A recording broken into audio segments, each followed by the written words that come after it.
let your feelings roll on by, on by, on by, on by, on by, on by, on by. Alrighty, as I try to get pumped up by singing Don't Be Shy, but I already tweeted you guys earlier. I need to make Federalism 4.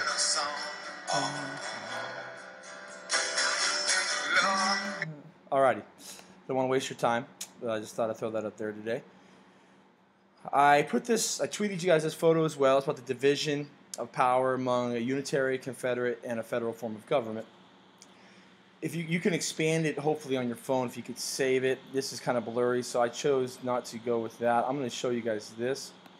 And this is, again, how power is distributed in a federal government. You got a unitary, federal, and confederal, excuse me. All have some form of constitution, but within a unitary, like this says, holds primary authority right there and regulates activity of states. So that's what this is saying. So kind of use this right here as a reference to this. They hold primary authority, again, the central government gives governments to the states, and they give power to the citizens. In ours, remember, central government trumps state. McCulloch versus Maryland will be a court case we'll be learning about. That kind of establishes federalism. I'll say it again, McCulloch versus Maryland is a court case we'll be learning about. And that establishes that if there's a conflict between state and central government, the state always wins.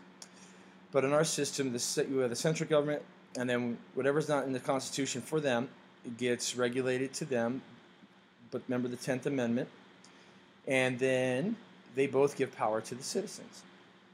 They give power to the citizens that they can't break. They get laws that they can't break. The same with the regional governments. We'll talk about that.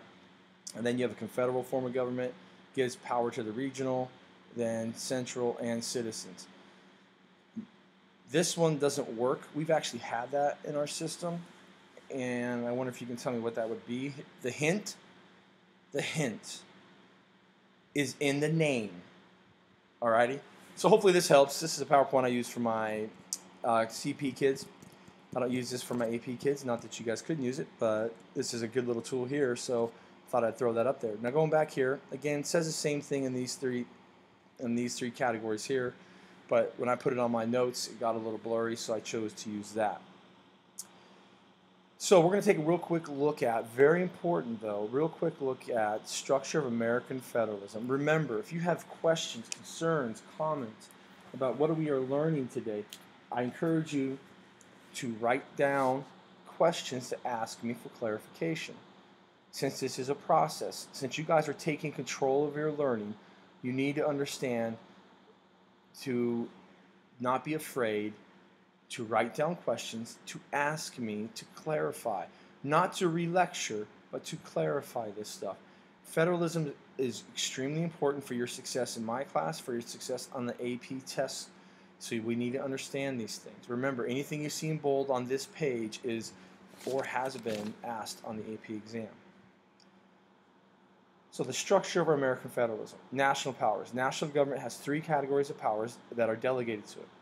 Here are the delegated powers. You have what's called expressed or enumerated powers. They're actually stated in the Constitution.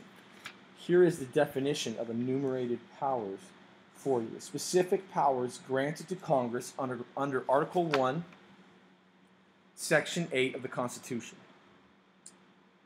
These powers include taxation, coinage of money, regulation of commerce, and the authority to provide for national defense.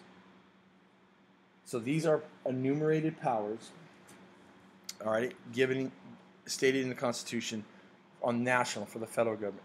Then you have implied powers, and very important here, they're not stated explicitly, but suggest implicitly importance of the elastic clause. Now, what is the elastic clause? It's also known as the necessary and proper clause. I'll say that again. The elastic clause is also known as the necessary and proper clause. Article 1, Section 8 of the Constitution, which gives Congress the authority to pass all laws, necessary and proper, to carry out the enumerated powers specified in the Constitution. So that is very important that you guys understand this.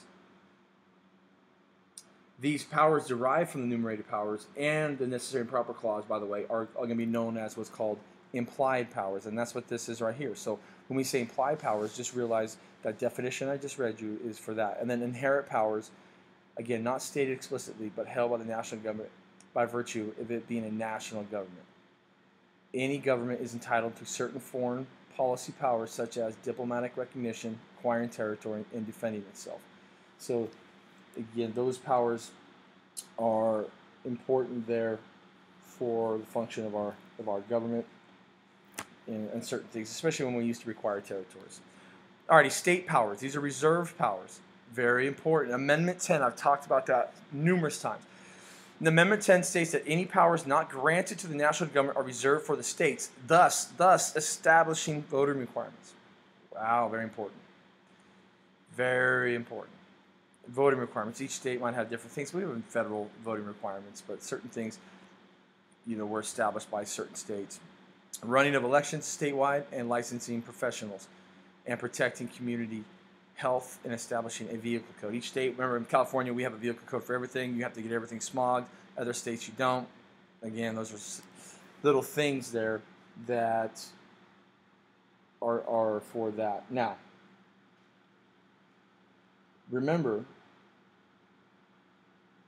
this also has to deal with the ability to legislate for public health, safety, and morals of their citizens. The 10th Amendment does say that the states can decide morals of their citizens. I chuckle there because I think of California deciding our morals, and that kind of scares me, especially from certain communities like on the Santa Cruz and things that I love Santa Cruz. I'm not taking a shot at them, but again, I don't necessarily know if I want all of California deciding my morals or the state government deciding my morals and values, but they do have that right, which is very, very important because of some things that we've talked about, some things that have been in the news, especially recently in certain elections that we've had. So, let's talk about that here in a second. Then you also are going to have concurrent powers. These are granted to Congress but not denied by Constitution or courts to the states, held by both national and state government. That's what that means. Powers held by both national and state government. Again, examples are taxing, borrowing, establishing a court system, and law enforcement agencies. These are powers that are shared together.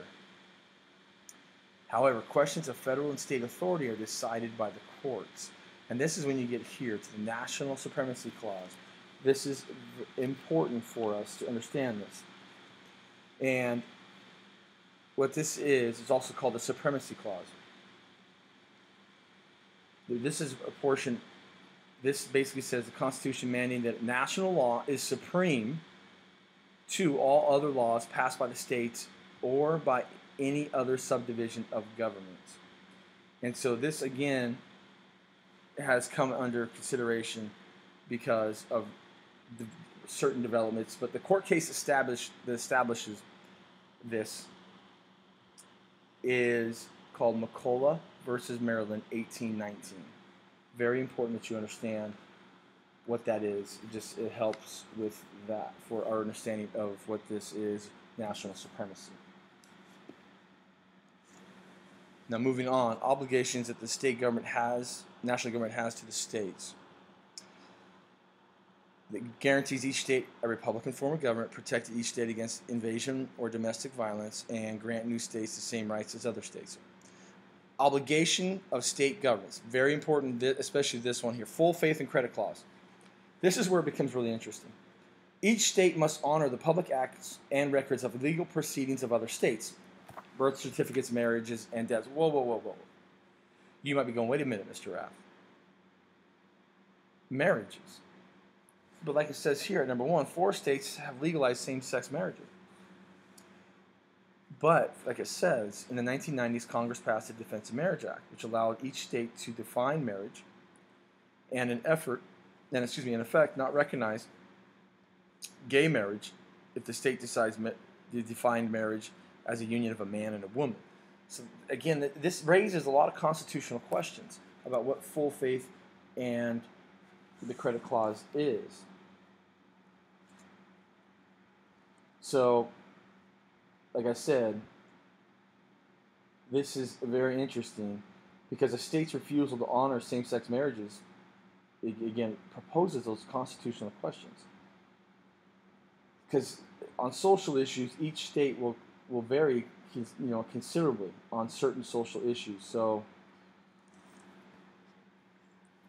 it's just this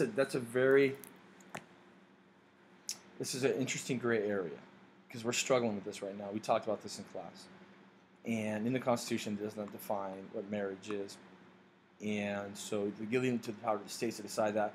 This is going to be coming to a head very shortly, very quickly, because more and more states have done this. Besides the 4 states, my notes here are a little outdated, but more states have done that. Again, we're going to take a look at some more clauses real quick. The Privileges and Immunity Clause: each state must grant citizens of other states the same rights and privileges they grant their own citizens. Again, they can't discriminate against us. Like, honestly, you go to Oregon and you have a California license plate, they don't like us, and so they could discriminate against us because you're California. Again, I think it's jealousy. We have 55, again, electoral college votes. We matter politically. Sometimes maybe Oregon doesn't. I mean, that's not a shot at Oregon. Actually, yeah, it was, but because they don't like Californians, and we're super. So, but just realize that you just can't discriminate based upon somebody else coming in from a different state. And then the other 2 things here: extradition. Again, with criminals, governors must return suspects to the states in which they allegedly committed their crimes, which is interesting because if it's federal crime, then if it's gone over 2 different states, the federal government can step in, make it a federal crime, because that's where you got to find out where can they be tried. Some states might have the death penalty, other states not. And then interstate compacts require consent of the government, and this is important because contracts between states. Again, this is something that we're careful of, and you can't just have states doing this secretly, so they have to get this consent of the Congress, so one state's not trying to override another state. If you have any questions about this is what we'll be going over tomorrow, a little bit in class if we have time, and then this is what we'll be going over on Tuesday if we have time. Tuesday could be a pretty hardcore lecture day, so just prepare yourself for that. All right, again, I'll leave you with don't be shy as a way to ease you out of this. I hope you guys have a great rest of your weekend. I look forward to seeing you guys tomorrow. We got to work on the Bill of Rights thing. It's back to school, so remember, it's a minimum day. Yay! Not for your teachers. Boo. You got to come back for back to school night, which is always exciting to meet your parents, but it makes for a long day for us. So Tuesday, remember, just, be nice to your teachers because we'll be there very late. Alrighty. This video will take a while to process, so I'm finishing now at 1:51. It probably won't be posted until 2:20. Oh, goodness gracious. Alrighty, crazies.